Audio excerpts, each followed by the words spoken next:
زندہ رہو، صلوات پڑھیے، اللہم صلی علی محمد و آل محمد۔ زندہ رہو۔ اللہ تبارک و تعالی قرآن حکیم میں بار بار انسانوں کو ان پر نازل کی ہوئی، ان کو عطا کی ہوئی نعمتوں کا ذکر کرتا ہے، اور ان نعمتوں کے لیے اللہ کا شکر گزار رہنے کا بھی حکم دیتا ہے۔ اللہ تعالیٰ کا ارشاد ہے کہ وَآتَاكُم مِّن كُلِّ مَا سَأَلْتُمُوهُ، تم نے جو کچھ بھی مانگا وہ ہم نے تمہیں دیا ہے۔ وَإِن تَعُدُّوا نِعْمَةَ اللَّهِ لَا تُحْصُوهَا، اگر تم اللہ کی نعمتوں کو گننے جاؤ گے تو کبھی بھی اس کا شمار نہیں کر سکو گے۔ فَبِأَيِّ آلَاءِ رَبِّكُمَا تُكَذِّبَانِ، بار بار ریپیٹ کیا گیا کہ اللہ تعالیٰ کی کون کون سی نشانیوں کو اور کون کون سی نعمتوں کو تم جھٹلاؤ گے، اور ہر نعمت کے لیے شکر کا حکم دیا گیا ہے، مگر اللہ تعالیٰ قرآن حکیم میں یہ بھی بار بار فرماتا ہے کہ وَقَلِيلٌ مِّنْ عِبَادِيَ الشُّكُورُ، میرے بہت تھوڑے بندے ہیں جو واقعی شکر کرتے ہیں۔ شکر کرنا تمہارے اپنے فائدے میں ہے۔ وَلَئِن شَكَرْتُمْ لَأَزِيدَنَّكُمْ، اگر تم شکر کرو گے تو ہم تمہیں اور بڑھا دیں گے نعمتوں کو۔ وَمَن يَشْكُرْ فَإِنَّمَا يَشْكُرُ لِنَفْسِهِ، جو شکر کرتا ہے وہ اپنی ہی ذات کے لیے، اپنے فائدے کے لیے شکر کرتا ہے، وہ اپنے ہی فائدے کے لیے، اپنے مفاد کے لیے اللہ کے آگے شکر گزاری کا اظہار کرتا ہے۔ شکر کرنے کے 3 طریقے ہیں۔ کوئی آپ پہ کچھ مہربانی کرتا ہے، کچھ نعمتیں آپ کو دیتا ہے، تو ایک تو آپ زبان سے کہتے ہیں بہت بہت شکریہ، ایک آپ اس کے ساتھ ساتھ دل کی گہرائیوں سے اس کی قدردانی کا بھی اظہار کرتے ہیں کہ میں دل سے کہتا ہوں، میں محسوس کرتا ہوں کہ تمہارا مجھ پہ بڑا احسان ہے۔ اور تیسرا شکر یہ ہے کہ جو سب سے بڑا شکر ہے کہ جو نعمت دی گئی ہے وہ نعمت دینے والے کی مرضی کے مطابق جس پرپس کے واسطے دی گئی ہے اس پرپس کے لیے اس کا استعمال کیا جائے۔ اگر کوئی مجھے تعلیم میں مدد کرتا ہے تو میں زبان سے بھی شکر کروں، دل سے بھی شکر کروں، مگر بہترین شکر یہ ہے کہ میں بہترین تعلیم حاصل کر کے اور اس تعلیم کا بہترین استعمال کر کے اس منعم، اس نعمت دینے والے کا میں شکر کروں۔ کوئی مجھے ایک زمین کا ٹکڑا دیتا ہے، میں زبان سے شکر کروں، دل سے شکر کروں، لیکن میں اس زمین کے ٹکڑے پہ محنت کر کے، ہل چلا کے، بیج بو کر، بہترین فصل لا کر اپنی زندگی کو بہترین بناؤں، تو وہ اس منعم کا، نعمت دینے والے کا سب سے اچھا شکر ہے۔ تو اللہ تبارک و تعالیٰ نے جو نعمتیں ہمیں دی ہیں، ان نعمتوں کا بہترین شکر یہ ہے کہ اس کی مرضی کے مطابق ان نعمتوں کا استعمال کیا جائے، ان نعمتوں کے مطابق اپنی زندگی گزاری جائے۔ اپنی ایک آیت، اپنا ایک معجزہ جو ہماری زندگی میں ہر روز جس کا ہم تجربہ کرتے ہیں، اللہ تبارک و تعالیٰ نے اس کو اپنا ایک معجزہ کہہ کر ہمیں یاد دہانی کروائے۔ وَمِنْ آیَاتِهِ أَنْ خَلَقَ لَكُم مِّنْ أَنفُسِكُمْ أَزْوَاجًا، اس کی آیات، اس کے معجزات میں سے یہ معجزہ ہے کہ اس نے تمہارے لیے، تمہارے نفس میں سے ازواجن، ایک جوڑا بنایا ہے، مرد کے لیے عورت، عورت کے لیے مرد، لِتَسْكُنُوا إِلَيْهَا، تاکہ تم اس میں سکون حاصل کرو، وَجَعَلَ بَيْنَكُمْ مَوَدَّةً وَرَحْمَةً، اور تم دونوں کے درمیان، مرد اور عورت کے درمیان ہم نے محبت پیدا کی ہے، ہم نے رحمت پیدا کی ہے۔ تو یہ جو انسانی جوڑے کا رشتہ اللہ نے سماج میں بنایا ہے، اللہ فرماتا ہے یہ محبت ہے اس کے اندر، اس میں رحمت ہے، اور اس میں ایک دوسرے کے لیے سکون ہے۔ اور اللہ تبارک و تعالیٰ نے اس رشتے کے ذریعے سے نسل انسانی کی بقا کو یقینی قرار دیا ہے کہ روئے زمین پر انسانی نسل کی بقا اس مرد اور عورت کے جو ازدواجی شادی بیاہ کا رشتہ ہے، اس رشتے کے ذریعے سے ممکن ہوتا ہے۔ نعمتوں کا استعمال کرنا انسان کے ہاتھ میں ہوتا ہے۔ انسان نعمت کا اچھا استعمال بھی کرے، نعمت کا برا استعمال بھی کرے۔ اللہ نے ہمیں عقل دی ہے۔ زمین کا ٹکڑا مجھے ملا ہے، میں اچھی فصل پیدا کروں یا زہریلے پودے اگاؤں، یہ میرے ہاتھ میں ہے۔ اللہ نے مجھے ایک گھرانہ دیا ہے، اس گھرانے کو میں جنت بنا کے رہوں یا اسی کو اپنے لیے میں مسائل کا منبع بنا ڈالوں، اسی کو میں زمین پہ جہنم بنا ڈالوں، یہ میرے ہاتھ میں ہے۔ تو اللہ تبارک و تعالیٰ نے ہمیں عقل دی ہے، اور اس عقل کا استعمال کرتے ہوئے اللہ تبارک و تعالیٰ کی جو نعمت ہمیں ملی ہے، اسے اللہ تبارک و تعالیٰ کی مرضی کے مطابق اور سب کے فلاح اور بہبود کے لیے استعمال کرنا چاہیے۔ شادی بیاہ کا جو رشتہ ہے وہ مولا نے بھی فرمایا ایک اہم سماجی ذمہ داری ہے۔ اس رشتے کے ساتھ بہت سارے کمٹمنٹ، بہت ساری ذمہ داریاں لگی ہوئی ہے، اس لیے جب بھی ہم اس رشتے میں جاتے ہیں تو اس میں بہت ہی سوچ سمجھ کر اور بہت ہی سنجیدگی کے ساتھ جانا چاہیے۔ سرکار مولانا حاضر امام شاہ کریم الحسینی صلوات اللہ علیہ نے مولا نے شادی بیاہ کے رشتے کے بارے میں کئی فرامین مبارک فرمائے ہیں، جس میں مولا نے فرمایا کہ ہم نہیں چاہتے کہ ہمارے روحانی بچے سوچے سمجھے بغیر ہلکے دل سے اور جلد بازی سے شادی کریں۔ شادی ایک بہت اہم ذمہ داری ہے، ایک ڈیسٹینی ہے۔ آپ اپنے سامنے اپنا ایک مقدر لیتے ہیں۔ مولا نے فرمایا اس کے ساتھ بہت ساری ذمہ داریاں وابستہ ہے۔ جب تک آپ ان جو ذمہ داریوں کو قبول کرنے کی پوزیشن میں نہیں ہے، تب تک مولا فرماتے ہیں آپ اس رشتے میں اپنے آپ کو نہ باندھیں۔ اور وہ ذمہ داری کیا ہے؟ مولا نے فرمایا ایک مضبوط، خوشحال اور متحدہ، مضبوط، اسٹرانگ، ہیپی اور یونائٹڈ فیملی بنائے رکھنے کے واسطے آپ اپنی پوری کوشش کریں گے۔ جب تک وہ آپ کی پلاننگ میں نہیں ہے، جب تک وہ آپ کی ذمہ داری میں نہیں ہے، تو مولا فرماتے ہیں آپ ہلکے دل سے شادی کے رشتے میں کہ جیسے بس چلو بھائی سب کرتے تو ہم بھی کر لیتے ہیں، کیا ہوتا ہے دیکھ لیتے، شادی کیا چیز ہے، یہ اس طریقے سے شادی نہیں کی جاتی۔ مولا نے فرمایا ہم یہ نہیں دیکھنا چاہتے کہ نوجوان لڑکے اور لڑکیاں شادی کریں، سال 2 سال کے بعد کہیں جی ہم سے ایک بڑی غلطی ہو گئی، ہم اس کو ختم کرنا چاہتے ہیں۔ ان میں جھگڑے ہونے شروع ہو جاتے ہیں، وہ ایک دوسرے سے الگ ہونا شروع ہو جاتے ہیں۔ مولا نے فرمایا ہم یہ نہیں دیکھنا چاہتے ہیں، اس لیے شادی کے رشتے میں، اس بندھن میں اپنے آپ کو باندھنے سے پہلے اچھی طریقے سے اپنی ذمہ داریوں کو جان لیں، سمجھ لیں، تھوڑا دیکھ لیجئے آگے کہ کیا ذمہ داریاں آنے والی ہیں، اور اس کے بعد آپ اس کے لیے فیصلہ کریں۔ یہ 2 زندگیوں کا ہی سوال نہیں ہے۔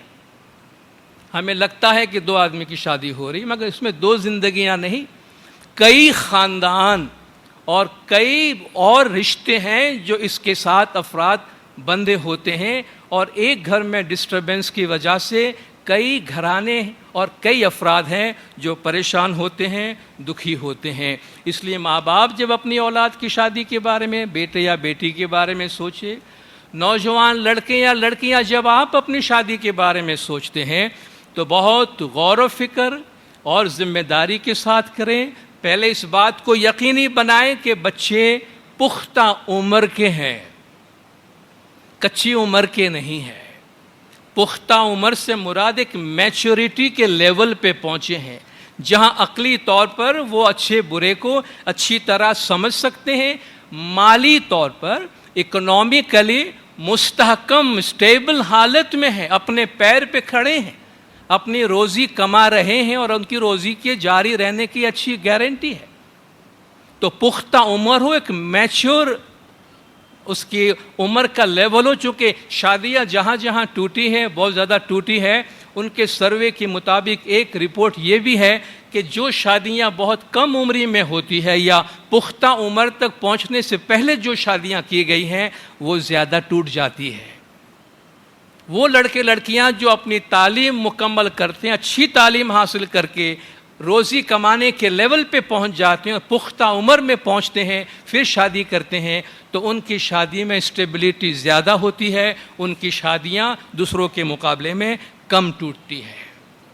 تعلیم معقول حد تک ہو. میں نہیں کہتا کہ تعلیم مکمل ہو جانی چاہیے. مولانا نے فرمایا تعلیم مکمل نہیں ہوتی ہے کبھی، پوری زندگی تعلیم مکمل نہیں ہوتی، مگر کم از کم اس لیول تک ہماری تعلیم ہو کہ جہاں ہم مالی طور پر خود کفیل ہو سکیں. آپ کا بیٹا یا آپ کی بیٹی تعلیم کے اس لیول تک پہنچے کم از کم کہ جہاں وہ اپنی روزی خود کمانے کے قابل ہو، تاکہ خدا نہ خواستہ کل کوئی برا وقت بھی آئے تو اپنے پیروں پہ کھڑے رہے. نہ صرف یہ بلکہ جس خاندان میں بھی ہو وہ مالی طور پر بھی اس خاندان کو سپورٹ کر سکے، خود کفیل ہو، اور اپنی ذمہ داریوں کے لیے کمٹمنٹ کرنے کے لیے، ذمہ داریوں کو اٹھانے کے لیے وہ اچھی طرح سے سمجھدار اور میچور ہو. شادی سے پہلے ہی، منگنی سے پہلے ہی پوری معلومات حاصل کر لیں. بہت سے گھرانے میں پرابلم یہ ہوتا ہے جی ہم سے یہ بات چھپائی گئی، ہم سے یہ پہلے نہیں کہا گیا، یہ بات پہلے ڈکلیئر نہیں کی گئی. خدا کے لیے پہلے سے چاہے اتنی اچھی معلومات حاصل کر لیں، اور خدا کے لیے جسے ہم کہتے ہیں اخلاق کے معیار پہ رہیں. کوئی ایسی بات ہے جو شادی کے پہلے ہی بتا دینی چاہیے تو پلیز بتا دیجئے. کوئی ایسی بات اپنے بیٹے یا اپنی بیٹی کے بارے میں یا اپنے بارے میں چھپا کے نہ رکھیں کہ جو ایکسپلوسو ہو، کہ شادی کے بعد جس کا پتہ چلنے سے دھماکہ ہونے والا ہو. تو خدا کے لیے یہ ساری باتیں کھلی کتاب کے لیے پہلے ہی کر لیجئے.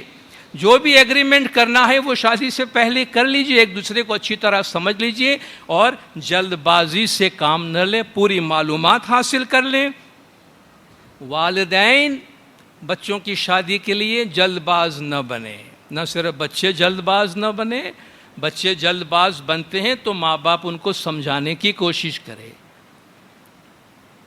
خاص طور پر دیکھا گیا ہے کہ لڑکیوں کی ماں باپ کو بڑی جلدی ہوتی ہے کہ بس لڑکی بڑی ہو رہی ہے، اچھا رشتہ آیا ہے فوراً کرا دو. ان کو یہ ڈر ہے کہیں میری بیٹی کنواری نہ رہ جائے، بس جلدی جلدی ان کو، وہ سمجھتے ہیں بس بیٹی کو بیاہ دیا، بچے کو شادی کر دی تو بس ہماری ذمہ داری ختم ہو گئی. جیسے دنیا میں وہ صرف اسی کام کے واسطے آئے ہیں کہ بچوں کی جلدی شادیاں کرا کے فارغ ہو جائیں. شادی ہوئی کہ نہ ہوئی تو ان کو بھی دادا بننے، دادی بننے، نانا بننے، نانی بننے کا شوق ہو جاتا ہے. وہ اپنا شوق پورا کرنے کے واسطے بچوں کی زندگیوں کے ساتھ کھیل رہے تھے. بھئی میں دنیا سے جاؤں اس سے پہلے میں دادا بن جاؤں یا دادی بن جاؤں. آپ دادا بنے یا دادا دادی نہ بنے، پلیز بچوں کو ان کی زندگیاں جینے دیں. آپ ان کی زندگی کو دیکھیں، آپ اپنے آپ کو نہ دیکھیں. تو شادی کرنے کے معاملے میں جلد بازی نہ کرے. آپ کے بیٹے یا بیٹی کی شادی سے زیادہ اہم بات ان کی تعلیم ہے. بیٹی یا بیٹے کی شادی سے بہت زیادہ اہم بات تعلیم ہے. تعلیم ایک گارنٹی ہوتی ہے ان کے مستقبل کے واسطے. آج آپ جانتے ہیں کئی بچیوں کی شادیاں ادھوری تعلیم سے کرا دی جاتی ہے. آج یہ سامنے والوں نے کہا ہے پڑھائیں گے بھی اور نوکری بھی کرائیں گے. شادی کرنے کے بعد پتہ چلا نہ پڑھاتے ہیں نہ نوکری کراتے ہیں، بس بچے ہو گئے، بس وہ سنساری بن گئی. آدھی تعلیم جو کچھ تھی ختم ہو گئی، گھر میں مسائل پیدا ہونا شروع ہو گئے. تو پلیز اپنے بچوں کے ساتھ ایسا نہ کریں. بچوں کو پڑھنے دیجئے، معقول حد تک پڑھیں، اس کے بعد ایک سمجھداری کی عمر میں جا کر آپ یہ فیصلہ کریں. بچوں کی شادی سے بڑھ کر بھی دنیا میں بہت سے اہم کام ہیں جن کی طرف ہم توجہ دیں. ہر کام، جو بھی کام ہم چھوٹا بڑا کرتے ہیں اس میں ایک پلاننگ ہوتی ہے، ایک منصوبہ بندی ہوتی. آپ گھر میں ہر روز کا کھانا بھی بناتے ہیں نا، اس کھانے کے لیے بھی آپ تھوڑا سا منصوبہ بندی کرتے ہیں. آج یہ پکانا ہے تو اس میں آپ کو کیا انگریڈینٹس چاہیے، اس میں آپ کو آٹا چاہیے کہ چاول چاہیے کہ دال چاہیے کہ مسالہ چاہیے، پلاننگ کرتے ہیں نا. کچن میں جا کے کھڑے ہو گئے, جو ہاتھ میں ہے سب اٹھا کے ڈال دیا برتن میں, جو پکے گا دیکھا جائے گا کیا پکتا ہے. کھانا اس طرح نہیں پکاتے ہیں نا. درزی کے پاس بھی جاتے ہیں تو پورا اس کو سمجھاتے کہ مجھے کس طرح کا ڈریس چاہیے, کہاں کون سا کٹ چاہیے, کہاں کون سا کٹ نہیں چاہیے. پلاننگ, چھوٹی چھوٹی چیز کی پلاننگ ہوتی ہے. اتنی لمبی زندگی گزارنی ہے, اس کے لیے کوئی دور اندیشی نہیں, کوئی پلاننگ نہیں کہ کیا کرنا ہے آگے چل کر, کیسی ہماری زندگی بنے گی. سرکار مولانا حاضر امام شاہ کریم الحسینی صلوات اللہ علیہ, مولانا سن 2000 میں پاکستان کی وزٹ میں, کراچی کی وزٹ میں امام نے فرمایا کہ دیکھو زندگی, اچھی زندگی, اچھا معیار زندگی جو ہے وہ حادثاتی نہیں ہے, وہ صرف حسن اتفاق سے آپ کا معیار زندگی اچھا نہیں بن جاتا ہے, اس کے لیے آپ کو پلاننگ کرنی پڑتی ہے. مولا فرماتے ہیں ہمارے روحانی بچے یہ پوچھیں گے, سوچیں گے حاضر امام جس طرح بول رہے ہیں کہ آپ اتنے لمبے عرصے کی پلاننگ کرے, ہمارے سمجھ میں نہیں آتا. مولا نے فرمایا دیکھو میں تمہارے ذہن میں صرف اتنی بات ڈالنا چاہتا ہوں, I want to leave in your minds the men in the جماعت and the women in the جماعت. جماعت کے مردوں کے ذہنوں میں اور جماعت کی عورتوں کے ذہنوں میں ہم صرف یہ ڈالنا چاہتے ہیں that life is not only fortuitous, کہ زندگی صرف حادثاتی نہیں ہے. It is not only accidental, زندگی حادثاتی نہیں ہے, زندگی صرف حسن اتفاق سے اچھی نہیں بن جاتی, but with careful, intelligent thinking. احتیاط سے اور دانش مندی کی سوچ سے you can build better futures for yourselves, and I would like you to keep this in mind today. اپنا اچھا مستقبل بنانے کے واسطے مولا نے فرمایا بہت ہی احتیاط سے اور بہت ہی دانش مندی سے آپ کو سوچنے کی ضرورت ہے. تو جب آپ شادی کے بندھن میں اپنے آپ کو باندھتے ہیں, منگنی کے بھی پروسیس میں ہوتے ہیں, تو ایک کہتے ہیں اپنے لائف کا ایک فلائٹ پلان ہوتا ہے.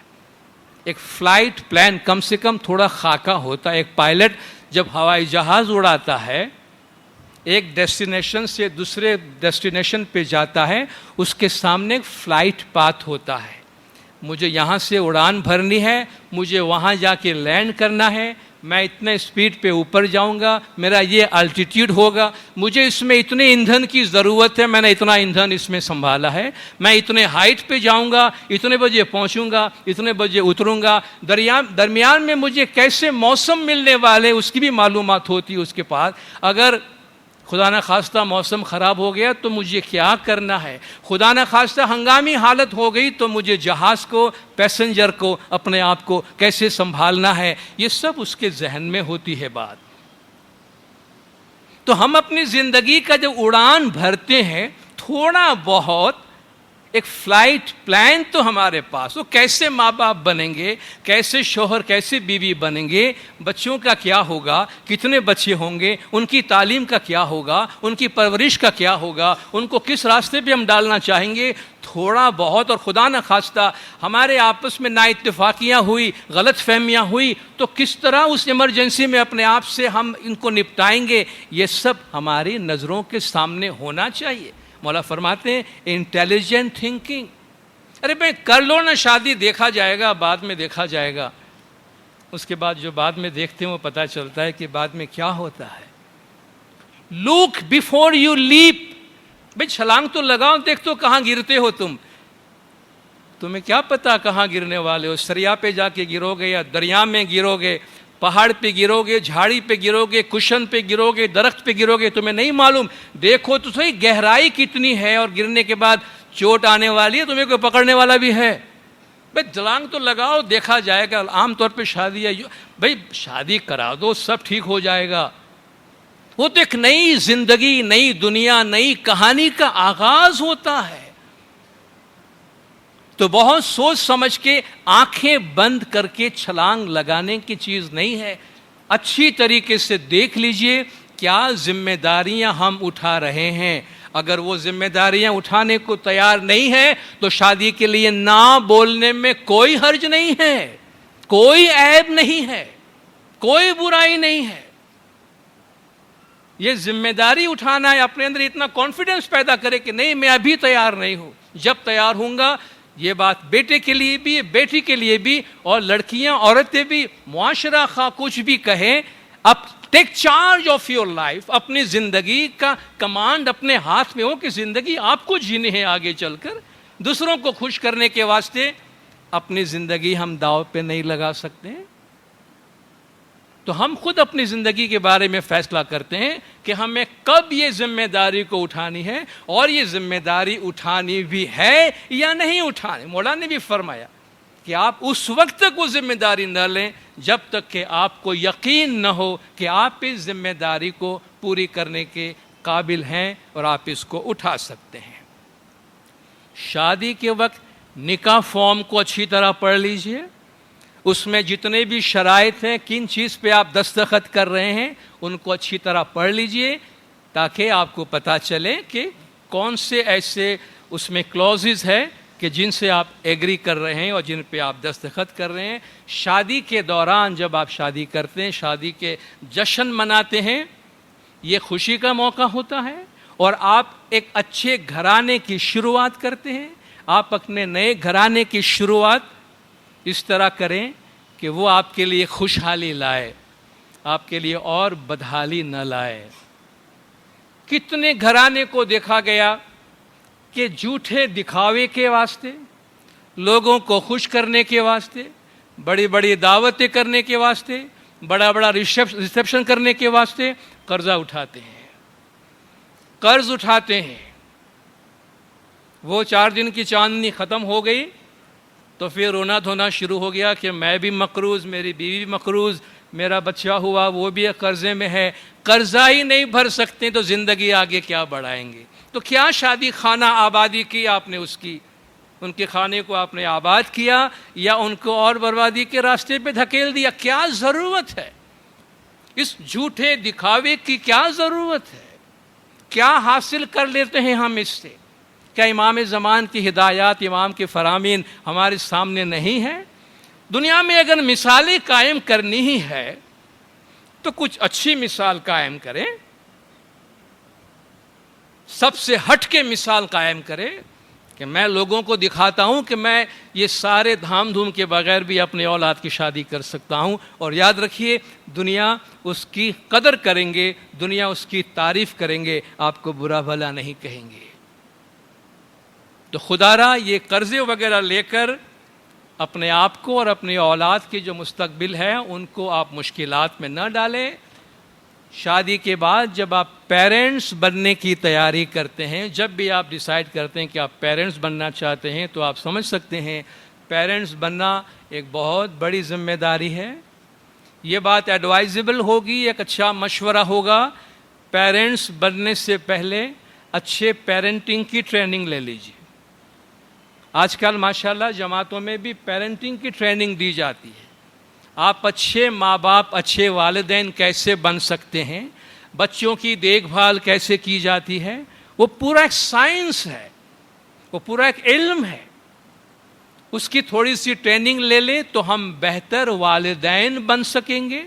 اپنے بچوں کی پرورش کیسے کی جانی چاہیے اس میں ہم زیادہ انفارمڈ وے میں انوالو ہوں گے، اور انشاءاللہ آنے والی نسلوں کے لیے ہم بہترین والدین ثابت ہوں گے. یاد رکھیے شادی کے بعد جب آپ کی اولاد ہو جاتی ہے تو آپ کی ساری پرائرٹیز، ترجیحات بدل جاتی ہے. جب میاں بیوی اکیلے ہیں تو ٹھیک ہے بھائی، پارٹیاں بھی ہو رہی ہیں اور باہر بھی جا رہے ہیں، گھومنے بھی جا رہے ہیں، دوست بھی آ رہے ہیں، برادر بھی آ رہے ہیں، سب کچھ چل رہا ہے، انجوائے کر رہے ہیں. مگر جب اولاد ہو گئی، بچے ہو گئے، تو پھر پرائرٹی نہ میں ہوں، نہ بیوی ہے، نہ شوہر ہے، پرائرٹی بچہ ہے. پرائرٹی ہماری ترجیحات میں سب سے پہلے ہماری اولاد آتی ہے، اور ہمارا سارا وقت، سارا اٹینشن پھر اس اولاد کی طرف جاتا ہے. تو اللہ تبارک و تعالیٰ جب ہمیں اولاد سے نوازتا ہے تو یہ ہماری ذمہ داری میں آتی ہے یہ بات کہ ہم اس اولاد کو، اپنے بیٹے بیٹی کو بہترین مستقبل دے سکیں. اس کے لیے جو کچھ بھی ہم سے ممکن ہو وہ ہم ضرور کریں. گھر کا ماحول جب آپ کے پاس بچے ہیں، گھر کا ماحول ایسا رکھیں کہ آپ کے بچے بہت آسانی سے کھلے دل سے کوئی بھی بات آپ کے ساتھ ڈسکس کر سکے۔ ماں باپ اور اولاد کا رشتہ دوستوں کا رشتہ ہونا چاہیے۔ باپ اور بیٹے کا رشتہ دوستوں کا رشتہ ہونا چاہیے۔ ماں اور بیٹی کا رشتہ سہیلیوں والا رشتہ ہونا چاہیے۔ آپ جانتے ہیں لڑکیاں بہت سی باتیں ماں باپ سے نہیں کرتی مگر سہیلیوں سے کرتے ہیں۔ دوست بھی بہت سی باتیں جو کسی سے بھی نہیں کرتے ہیں دوست سے کرتے ہیں۔ آپ اپنی اولاد کے بہترین دوست بن کے رہے، گھر کا ماحول پیار محبت اور شفقت سے بھرا ہوا ہو، تشدد اور مار پیٹ اور خوف سے بھرا ہوا نہ ہو۔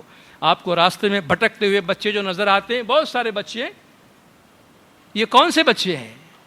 ان میں بہت سے بچے وہ ہیں جو گھر کے ماحول سے بھاگے ہوئے ہیں، باپ کے ڈر سے، باپ کے مار سے بھاگے ہوئے ہیں۔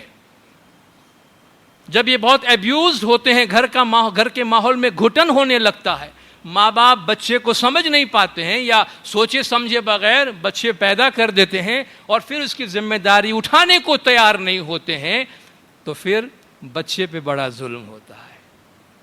اس معصوم بچے پہ بڑا ظلم ہوتا ہے جو دنیا میں آیا ہے۔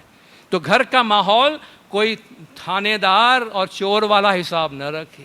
باپ گھر کے اندر داروغہ کی طرح نہ رہے، باپ گھر کے اندر ایک شفیق باپ کی طرح رہے۔ بچے گھر پہ آئے، ماں باپ کی عزت احترام کرے، رسپیکٹ محبت کی وجہ سے کرے، خوف کے مارے نہ کرے۔ خوف کی وجہ سے بچے کی سائیکی ڈسٹرب ہوتی ہے، بچوں کی نفسیات ڈسٹرب ہوتی ہے، بچہ پوری طرح گرو نہیں ہوتا ہے، نفسیاتی بیماریوں کے ساتھ پروان چڑھتا ہے۔ گھریلو ماحول بھی اگر کشیدہ ہوتے ہیں تو بچے ڈسٹرب ہو جاتے ہیں۔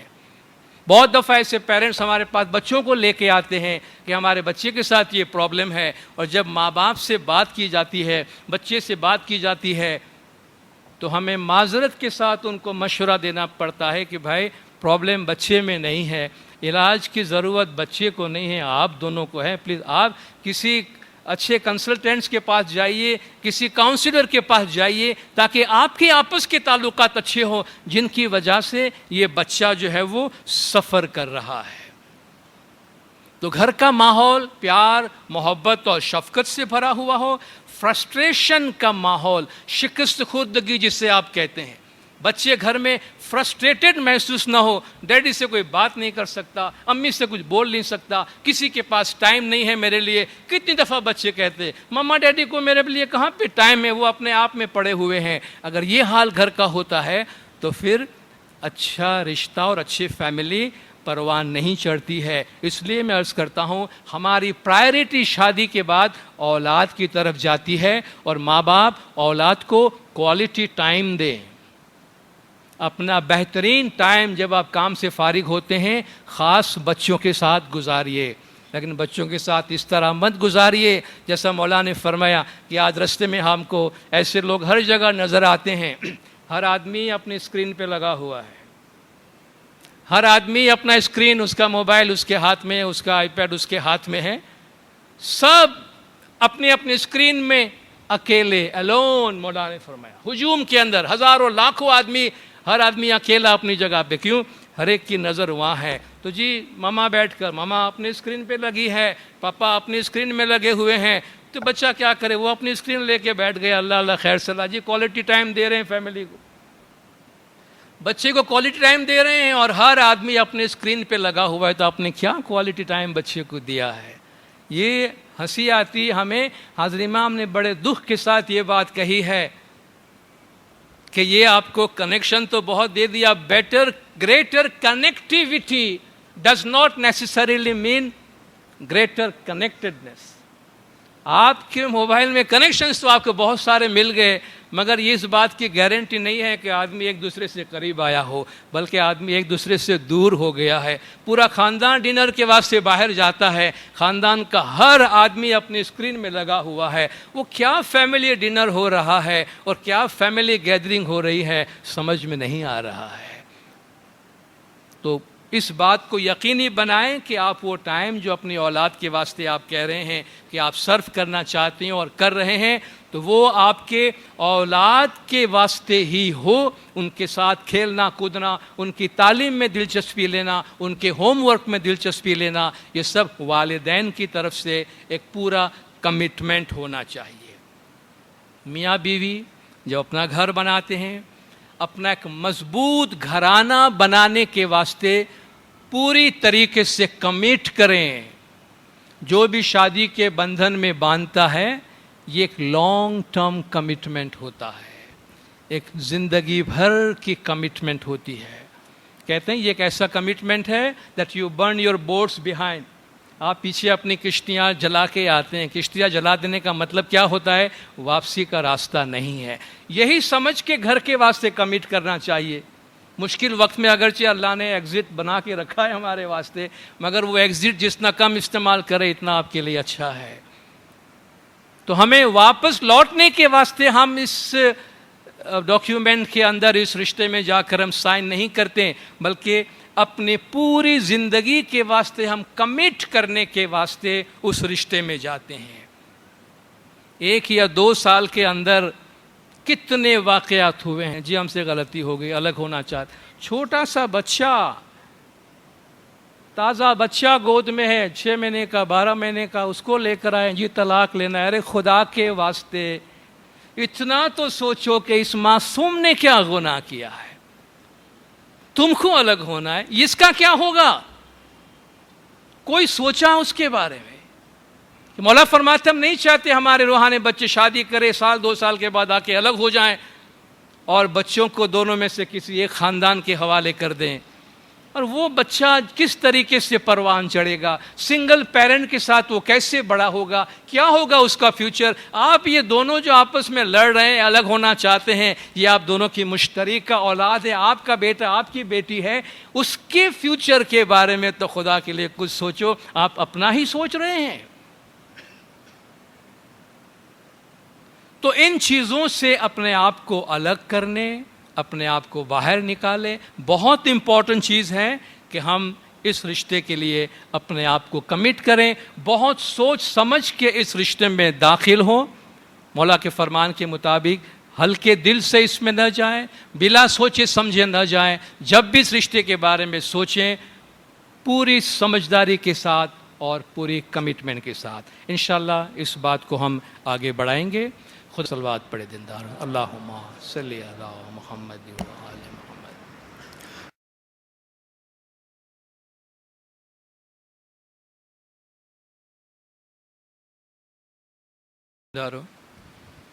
نور مولانا شاہ کریم الحسینی حاضر امام کے مبارک نام پر صلوات پڑھیے. اللہم صلی علی محمد و آل محمد. تندارو، جو رشتے ہم بناتے ہیں وہ رشتے درختوں کی طرح ہوتے ہیں. آپ نے دیکھا ہے جب درخت کے بیج ڈالے جاتے ہیں یا چھوٹے چھوٹے پودے لگائے جاتے ہیں تو بہت ساری چیزوں کا دھیان رکھنا پڑتا ہے. وہ زمین کیسی ہے، اس کو پانی برابر ملتا ہے یا نہیں، اس کو ہوا کی ضرورت ہے، اس کو گرمی کی ضرورت ہے، جنگلی جانوروں سے ان کو بچانا بھی پڑتا ہے، اور پھر ان کو ایک اچھے مالی کے سپورٹ کی، اچھے مالی کی دیکھ بھال کی ضرورت ہوتی ہے. بالکل اسی طریقے سے خاندان کو پروان چڑھانے کے لیے ہمیں بہت ساری چیزوں کا دھیان رکھنا پڑتا ہے. آپ نے درختوں کے حوالے سے دیکھا ہوگا کہ جب درخت لگائے جاتے ہیں، ایون پودے بھی لگائے جاتے ہیں، تو سارے پودوں کو، سارے درختوں کو ایک ہی جگہ لا کے جمع نہیں کیا جاتا. آپ نے عمارتوں کو دیکھا ہے، عمارتوں کے پلرز ہوتے ہیں، یہ سارے پلرز ایک جگہ لا کے جمع نہیں کر دیے جاتے ہیں. پلرز میں اسپیسنگ ہوتی ہے، 2 پلر کے درمیان جگہ ہوتا ہے، پھیلایا جاتا ہے. درختوں کے درمیان بھی اسپیسنگ ہوتی ہے، جگہ رکھی جاتی ہے تاکہ ہر درخت کی جڑ جو ہے وہ زمین سے اس کو اتنی جگہ میسر آئے جہاں سے وہ اپنا نرشمنٹ، اپنا کھانا، اپنا پانی حاصل کر سکے. تو جب ہم خاندان کی بنیاد رکھتے ہیں اور جس خاندان میں ہم زندگی گزار رہے ہیں، یاد رکھیے خاندان کے افراد کے اندر بھی تھوڑی تھوڑی اسپیسنگ کی ضرورت ہوتی ہے، تھوڑی تھوڑی جگہ کی ضرورت ہوتی ہے، تھوڑی تھوڑی آزادی کی ضرورت ہوتی ہے، تھوڑی تھوڑی ان کی پرسنل لائف کی رسپیکٹ کرنے کی ضرورت ہوتی ہے۔ اس طریقے سے خاندان مضبوط ہوتا ہے۔ تو میاں بیوی بھی اس بات کا دھیان رکھے کہ اگرچہ ہم ایک گھر میں شامل ہوتے ہیں، اس کے باوجود ان کی اسپیسنگ ہوتی ہے، دونوں کی اپنی اپنی زندگی ہوتی ہے، ان کی مذہبی زندگی ہوتی ہے، ان کی روحانی جستجو ہوتی ہے، ان کا اپنا فرینڈ سرکل ہوتا ہے، ان کے اپنے جماعت خانے کی یا خدمات کی کمٹمنٹ ہوتی ہے، جن کو سمجھنا بہت ضروری ہے۔ تو خاندان میں سب جگہ کو ایک ریوڑ کی طرح ایک جگہ جمع کرنا مقصد نہیں ہوتا، بہت رسپیکٹ اور انڈرسٹینڈنگ کے ساتھ ان کے درمیان تھوڑی تھوڑی سی جگہ کو بھی جو ہے وہ مینٹین کرنا چاہیے تاکہ اس میں صحت آئے، اس میں اسٹیبلٹی آئے۔ درختوں کی جڑیں جتنی مضبوط ہوں گی، جتنی گہری ہوں گی، درخت اتنا ہی مضبوط ہوگا، اتنا ہی بڑا ہوگا۔ تو ہمارے خاندان کے جو تعلقات ہیں، ہمارے آپس کی جو انڈرسٹینڈنگ ہے، وہ جتنی گہری ہوگی، ٹرسٹ، بھروسہ جتنا زیادہ ہوگا، خاندان اتنا ہی مضبوط ہوگا۔ درخت جب چھوٹا ہوتا ہے، پودا ہوتا ہے، تو اس کی دیکھ بھال کی ضرورت زیادہ ہوتی ہے، بڑا ہو جاتا ہے تو اپنی سنبھال خود کر لیتا ہے۔ تو رشتے جب بنتے ہیں تو ابتدائی سال، ابتدائی دن، ابتدائی مہینے بہت امپورٹنٹ ہوتے ہیں۔ اور آپ نے دیکھا ہوگا، سنا ہوگا کہ بہت ساری شادیاں ابتدائی دنوں میں ٹوٹتی ہیں، چند دنوں میں، چند مہینوں میں، ابتدائی چند سالوں میں بھئی ہماری انڈرسٹینڈنگ نہیں بن رہی ہے۔ دیکھیے ابتدائی مرحلہ جو ہوتا ہے وہ ڈیفیکلٹ ہوتا ہے، اس میں ایک دوسرے کی سمجھداری کی بہت زیادہ ضرورت ہوتی ہے۔ آپ نے ہوائی جہاز میں فلائی کیا ہوگا بہت دفعہ۔ آپ جب ہوائی جہاز میں بیٹھتے ہیں تو آپ دیکھیں جب آپ ٹیک آف کرتے ہیں، جب ہوائی جہاز اڑان بھرتا ہے، اس وقت آپ کو تمام ہنگامی تدابیر بتائی جاتی ہے۔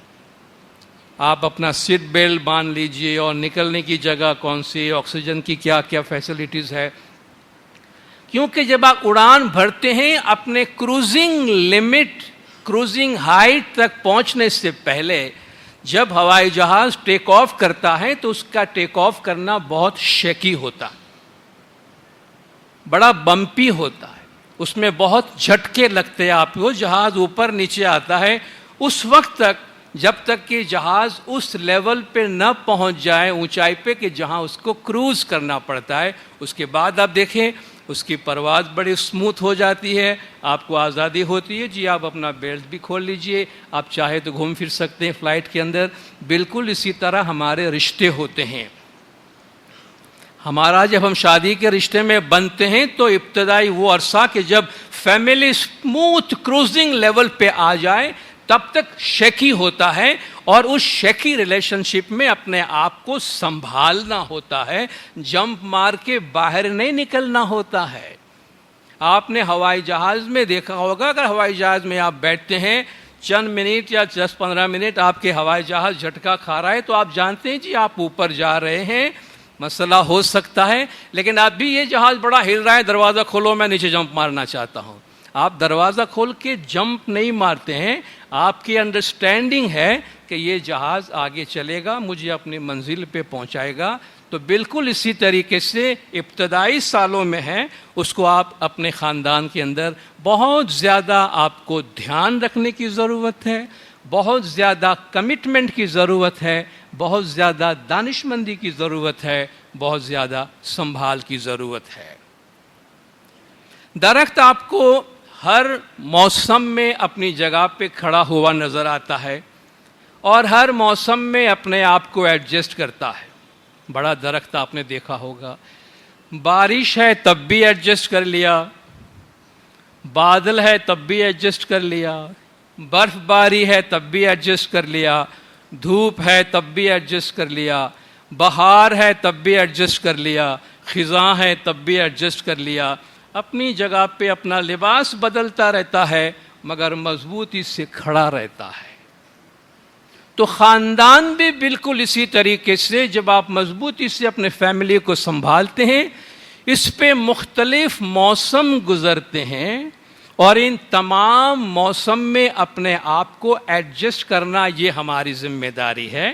موسم خراب ہونے پر درخت جو ہے وہ اپنے آپ گرنا شروع نہیں کرتا بلکہ بڑی مضبوطی سے اپنے آپ کو سنبھالتا ہے۔ تو خاندان پہ ہر قسم کے موسم گزرتے ہیں اور ان تمام موسم میں اپنے آپ کو سنبھالے رکھنا اور اس میں ایڈجسٹ کرنا ہم سب کے لیے بہت ضروری ہے۔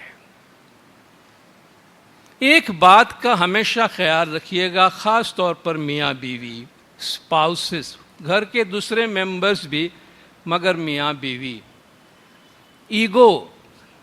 ایگو آپ سمجھتے ہیں، میں پنا، انا، انسان کی اپنی ذاتی جھوٹی بڑائی ہے، وہ چھوٹی چھوٹی بات جس میں کوئی دم نہیں ہے اس کو بہت بڑی بنائی دی جاتی ہے اور پھر اس بیسس پہ گھر توڑنے تک بات آ جاتی ہے۔ چھوٹی چھوٹی بات میں گھمنڈ کا مظاہرہ نہ کرے، چھوٹی چھوٹی بات پہ ایگو، اپنے انا، میں کیوں سوری بولوں، میں کیوں معافی مانگوں، میرا کیا قصور ہے، وہ پہلے سوری بولے۔ سوری بولنے والا، معافی مانگنے والا چھوٹا نہیں ہوتا ہے، بڑا ہوتا ہے۔ آپ کو سوری بولنے یا نہیں بولنے کا مسئلہ نہیں ہے، مسئلہ گھر کو سنبھالنا ہے۔ یہ سوری بولنا، معافی مانگ لینا، معذرت کر لینا، اس میں ہماری اپنی بھلائی ہے اور اس سے ہم گھر کو سنبھال لیتے ہیں، خاندان کو سنبھال لیتے ہیں، رشتے کو سنبھال لیتے ہیں۔ بعد میں بڑا افسوس کرتے ہیں جا کر، چھوٹی سی بات تھی، اگر سوری بول لیا ہوتا تو کیا ہوتا، لیکن بات بہت دور نکل چکی ہوتی ہے۔ اپنی زبان پہ قابو رکھے، اپنے غصے پہ قابو رکھے۔ غصہ ایک پل کی نادانی ہوتی ہے، ایک پل کی نادانی ہوتی ہے اور زندگی بھر ہم کو رلاتی ہے، زندگی بھر ہمیں پشیمان کرتی ہے اور پریشان کرتی ہے۔ اس لیے غصے کے عالم میں اپنے آپ پہ قابو رکھیں، اور خدا نہ خواستہ اگر ہم سے کچھ ہو بھی گیا غصے کی حالت میں تو ہمارا ذہن ٹھکانے آنے کے بعد پہلا کام یہ کرے کہ معافی مانگ لے، معذرت کر لے۔ یہ معافی مانگنا تو ولی اولیاء اور پیغمبروں کی صفات ہے، یہ ہمیں بڑا ہی بناتی ہے، یہ ہمیں چھوٹا نہیں بناتی ہے۔ ایک دوسرے کے احترام، رسپیکٹ کا بڑا خیال رکھے۔ قرآن شریف میں اللہ تبارک و تعالیٰ نے بڑی خوبصورت مثال دی ہے شوہر اور بیوی کے لیے۔ اللہ تعالیٰ فرماتا ہے کہ ہن لباس لکم وانتم لباس لہن، تمہاری بیویاں تمہارے لیے لباس ہیں اور تم ان کے لیے لباس ہو۔ تمہاری بیویاں تمہارے لیے لباس ہیں اور تم ان کے لیے لباس ہو۔ اچھا، اب یہ لباس کا کیا کام ہے؟ بہت کام ہوتا ہے آج ہمارے زمانے میں، لیکن اللہ تبارک و تعالیٰ فرماتا ہے کہ لباس بھی میں نے تم کو دیا ہے، اور اس لباس میں دو اہم خوبیاں ہیں جو اللہ فرماتا ہے میں نے لباس کے ساتھ تم کو دی ہے۔ یا بنی آدم قد انزلنا علیکم لباسا یواری سوآتکم وریشا، اے آدم کی اولاد، ہم نے تمہارے واسطے لباس اتارا ہے، اس سے تم اپنے ستروں کو ڈھانپتے ہو، اس سے تم اپنی شرم کو چھپاتے ہو، وریشن، اور یہ تمہارے واسطے زینت بھی ہے۔ وَلِبَاسُ التَّقْوَىٰ ذَلِكَ خیر، تقویٰ کا لباس وہ سب سے بڑا، سب سے اچھا لباس ہے۔ تو اللہ تعالیٰ نے کیا دو خوبیاں بیان کی، ہم کپڑے کیوں پہنتے ہیں؟ اللہ نے فرمایا سب سے پہلے تم اپنی شرم چھپاتے ہو، اور دوسری بات اس میں تمہاری زینت بھی ہے، یعنی کپڑے سے تمہاری شرم چھپی رہتی ہے اور ساتھ ساتھ تم اپنے آپ کو اچھے دکھنے کے قابل بھی بناتے ہو. یہ دو خوبیاں ہیں اللہ تعالیٰ فرماتا ہے جو لباس کے ساتھ ہے. عورت ایک مرد کے لیے شرم چھپانے کا باعث ہوتی ہے اور مرد اپنی عورت کے لیے شرم چھپانے کے باعث ہوتے ہیں. یہ ایک دوسرے کے عیب کو ڈھانپنے والے ہوتے ہیں نہ کہ ایک دوسرے کے عیب کو کھولنے والے. تو پہلی بات تو یہ ہے خدا نہ خواستہ آپ کے آپس میں کسی بھی قسم کی کوئی بھی نا اتفاقی ہو کسی تیسرے آدمی کے سامنے اپنے شوہر یا اپنے بیوی کی عیب جوئی نہ کرے. کسی تیسرے کے سامنے اپنے شوہر یا اپنی بیوی کی برائی نہ کرے کیونکہ اللہ نے فرمایا تم ایک دوسرے کے لباس ہو. جب ہمارے جھگڑے ہو جاتے ہیں ایک دوسرے سے الگ ہونا چاہتے ہیں ایک دوسرے پہ الزامات لگاتے ہیں تو کیا کرتے ہیں ہم اپنی زینت اپنی خوبصورتی اپنے ہاتھ سے تباہ کرتے ہیں. اللہ فرماتا ہے تمہارے لباس ہے اور وہ ہم دوسروں کے سامنے جا کر غیروں کے سامنے جا کر جب ایک دوسرے کا عیب ظاہر کرتے ہیں ایک دوسرے کو دنیا کا بدترین انسان ظاہر کرنے کی کوشش کرتے ہیں.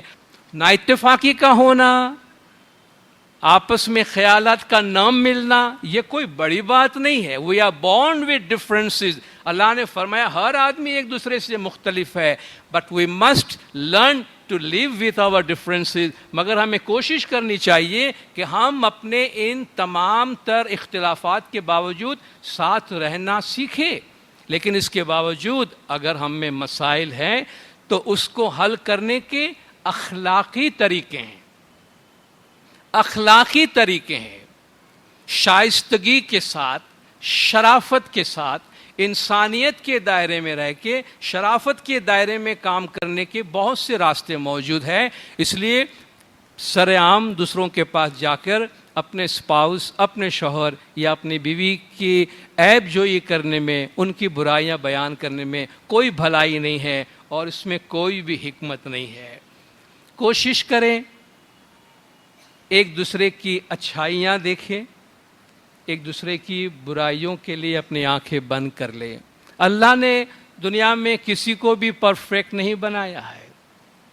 ہر انسان میں کچھ نہ کچھ خامیاں ہیں. ہم میں سے کوئی پرفیکٹ نہیں ہے. پہلے بھی ہم نے بات کی ہے.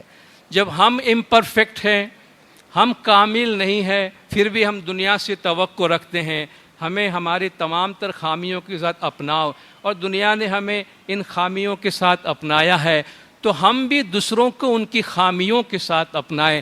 ہم سب ادھورے ہیں. کوئی انسان دنیا میں پورا نہیں ہے. سب ادھورے ہیں اور یہ ادھوروں کا سہارا دے کر اور کوئی چیز پوری بنا لیتے ہیں. تو ہر انسان میں اللہ نے کچھ نہ کچھ اچھائیاں تو رکھی ہے. اپنے اسپاؤس میں اپنے فیملی ممبر میں اپنی بیوی میں اپنے شوہر میں اچھائی کو ڈھونڈے. جو بری چیزیں ہوں اس کو نظر انداز کرے. ان کے حق میں دعائیں مانگے. جو باتیں نہیں پسند ہے اگر کہنا برا لگتا ہے تو ان کے حق میں دعائیں مانگے کہ یا مولا اس میں جو برائیاں ہیں جو ناپسندیدہ چیزیں ہیں وہ اس سے دور کر دے. یہ بھی ایک بہت بڑی تھراپی ہے.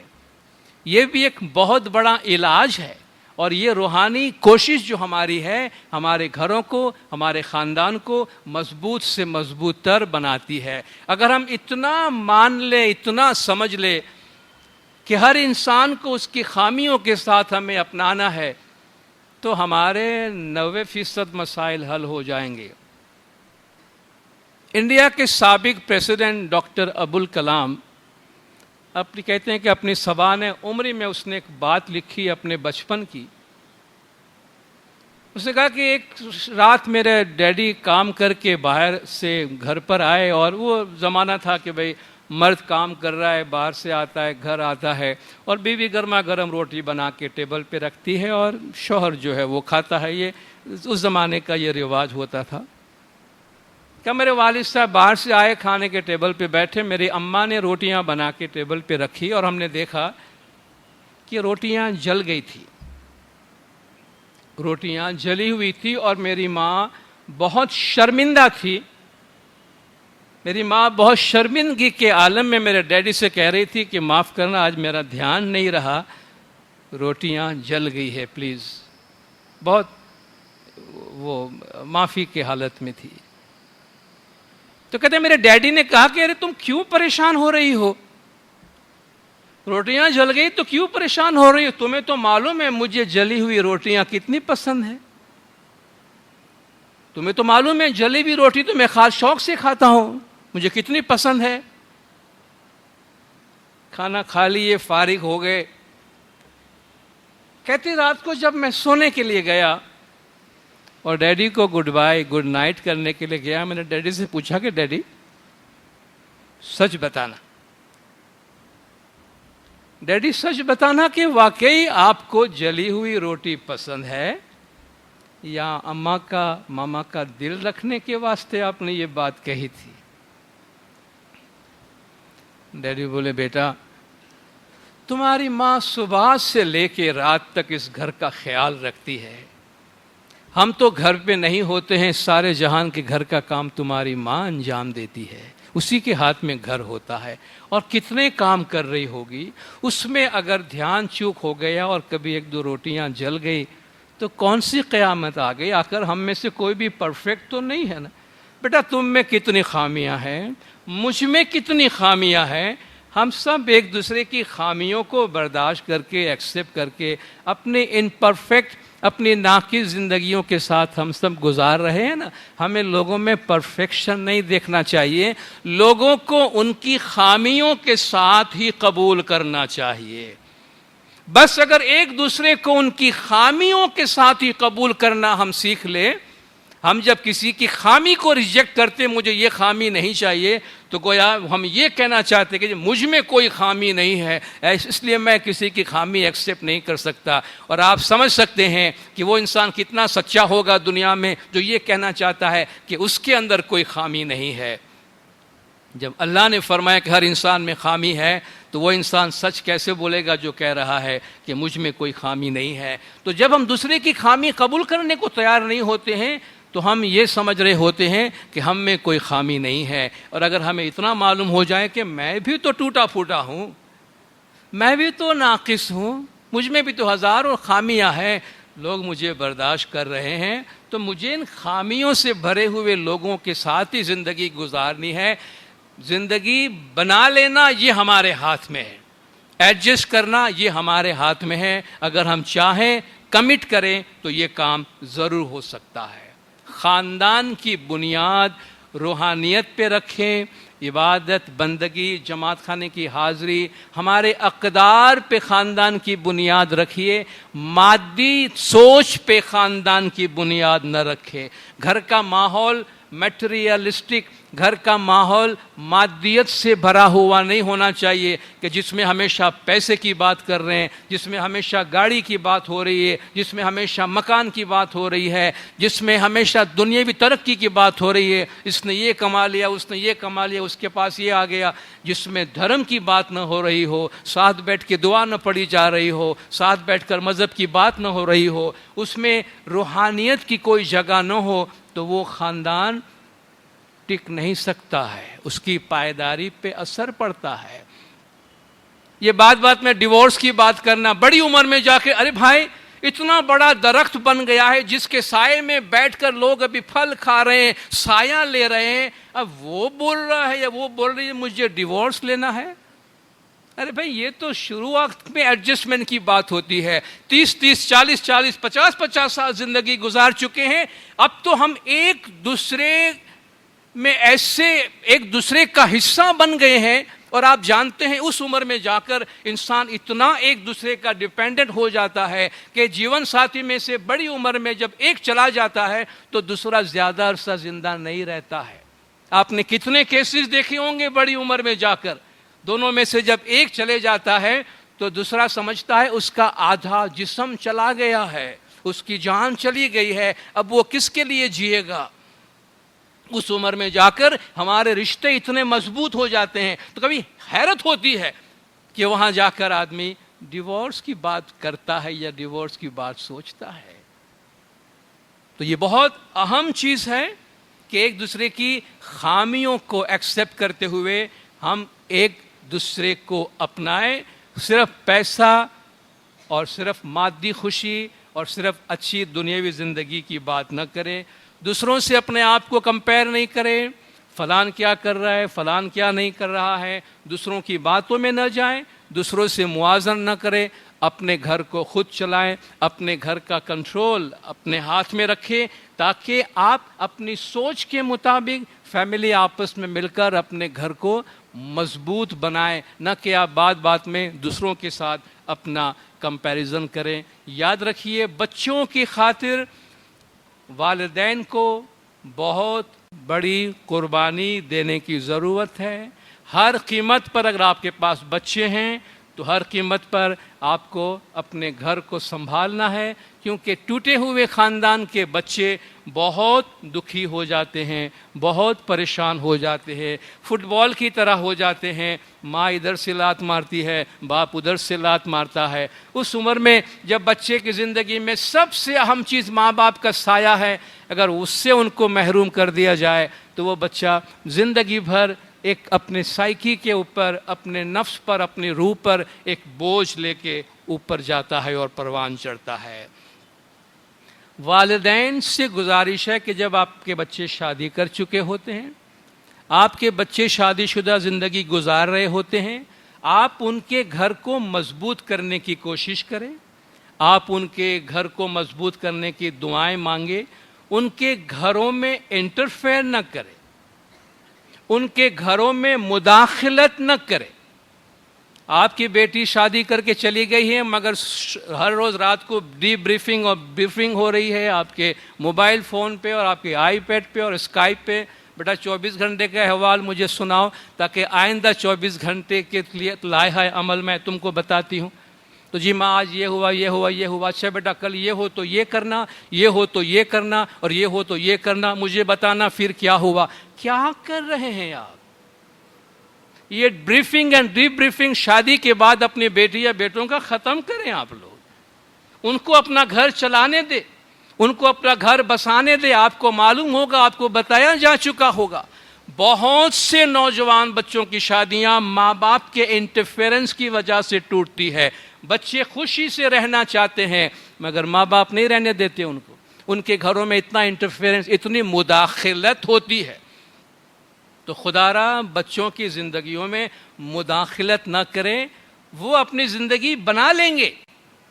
ان کے لیے دعائیں کریں، مدد کریں. اچھا مشورہ ہے تو ٹھیک ہے، لیکن بیٹے یا بیٹی کی زندگی کا ریموٹ کنٹرول اپنے ہاتھ میں رکھنے کی کوشش نہ کریں.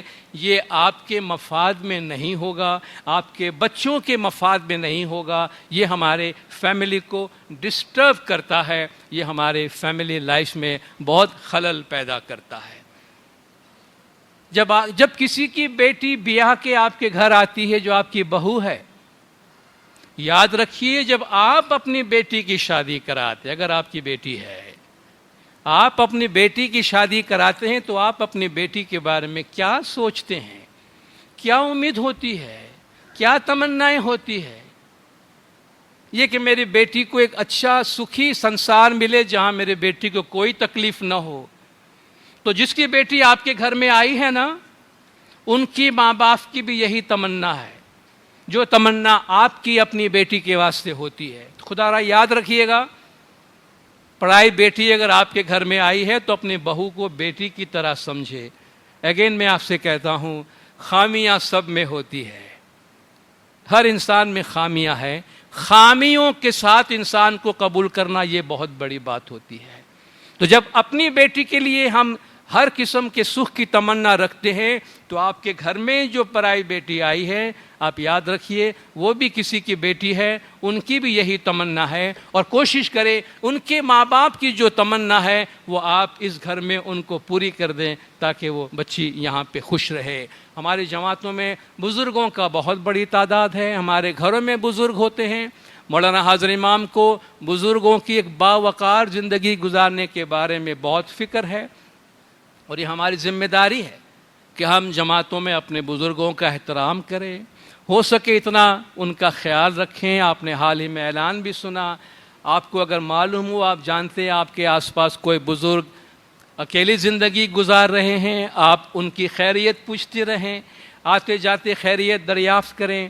اگر وہ آپ کو نظر نہیں آئے تو جا کے پوچھ لیجئے کہ وہ خیریت سے ہے، چونکہ آپ جانتے ہیں اس عمر میں انسان جب اکیلا ہوتا ہے تو بہت سارے اس کی بیماریوں کی وجہ سے ولنریبل ہوتا ہے، خطرات سے گھرا ہوا ہوتا ہے، اور ان کا خیال رکھنا، ان کا دھیان رکھنا یہ ہماری ذمہ داریوں میں ہے۔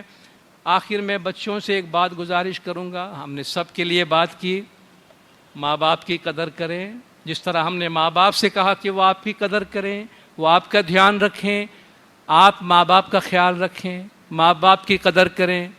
آپ کے ماں باپ ہیں اس لیے آپ ہیں، یہ یاد رکھیے گا۔ یہ ممی کیوں ہیں، ڈیڈی کیوں ہیں، میں اکیلا کیوں نہیں ہوتا؟ جی ممی ڈیڈی نہیں ہوتے تو آپ بھی نہیں ہوتے، اتنا یاد رکھیے۔ آپ کی مما ڈیڈی ہے اس لیے آپ ہیں، اور وہ جو کچھ بھی آپ کو کہہ رہے ہیں، جو کچھ بھی آپ کو سمجھا رہے ہیں، آپ کی بھلائی کے واسطے ہے۔ شاید آج آپ کو ایسا لگے کہ آپ کے ماں باپ آپ کی سختی کر رہے ہیں، مگر کل آپ ریئلائز کریں گے کہ میرے ماں باپ نے مجھے یہ تعلیمات اور یہ اقدار دی ہیں، میں ان کا شکریہ ادا کرتا ہوں کہ ان کی وجہ سے آج میں اتنی اچھی زندگی گزار رہا ہوں۔ تو ماں باپ کا سایہ سر پہ قائم ہے، تب تک ان کی قدر کرے، ان کی عزت کرے، ان کا احترام کرے، ان کا دھیان رکھے، ان کی کسی بات پہ بھی اللہ نے فرمایا ان کے سامنے اف نہیں تک کرنا۔ وَبِالْوَالِدَيْنِ احسانا، ماں باپ کے ساتھ حسن سلوک کرو اور ان کے کسی بات پہ اف تک نہیں کرنا۔ ہم نے بہت سے ایسے لوگوں کو دیکھے ہیں جو آ کے پھر زندگی کے ایک عمر میں آ کے زار زار بچے کی طرح روتے ہیں کہ میری ماں گزر گئی، میرا باپ گزر گیا، میں نے زندگی میں اس سے اچھا سلوک نہیں کیا، اچھا برتاؤ نہیں کیا، میں ان سے بدتمیزی کرتا رہا، اور آج میرے دل پہ بڑا بوجھ ہے، میں کیسے ان سے معافی مانگوں، میں کیسے ان کو سوری بولوں کہ میں اچھا برتاؤ ان سے نہیں کیا۔ وہ بڑی دیر ہو چکی ہوتی ہے۔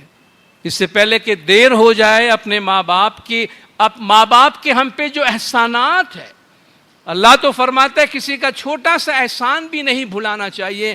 ماں باپ کے احسانات تو اتنے ہیں کہ آپ کبھی اس کو تصور بھی نہیں کر سکتے، آپ کو معلوم بھی نہیں انہوں نے کس طرح آپ کو بڑا کیا ہے، اس کا کوئی بدلہ نہیں چکا سکتا ہے، اس کی صرف قدردانی ہوتی ہے۔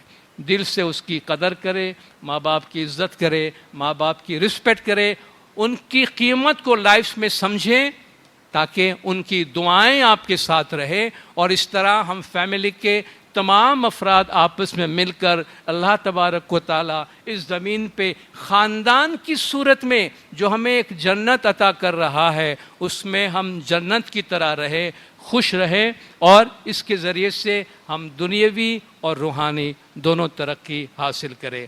آخر میں سرکار مولانا حضرت امام شاہ کریم الحسینی صلوات اللہ علیہ کے اس فرمان کے ساتھ میں اپنی جگہ لوں گا۔ Respect and uphold the tradition of the family, خاندان کی روایت کی عزت کریں اور اس کا سر بلند رکھیں۔ دا یونائٹڈ فیملی، متحد فیملی، the family that helps all its members, خاندان جس کے تمام افراد ایک دوسرے کی مدد کرتے ہیں۔ That seeks to face difficulty together and not divisively, اور خاندان کے افراد مشکلات کا مقابلہ آپس میں مل کے کرتے ہیں، الگ الگ ہو کے نہیں کرتے ہیں۔ And remain strong in keeping your families United and happy, اپنے خاندانوں کو متحدہ اور خوش رکھنے کے لیے آپ مضبوط رہیں۔ صلوات پڑھے دیندار، اللہم صلی علی محمد۔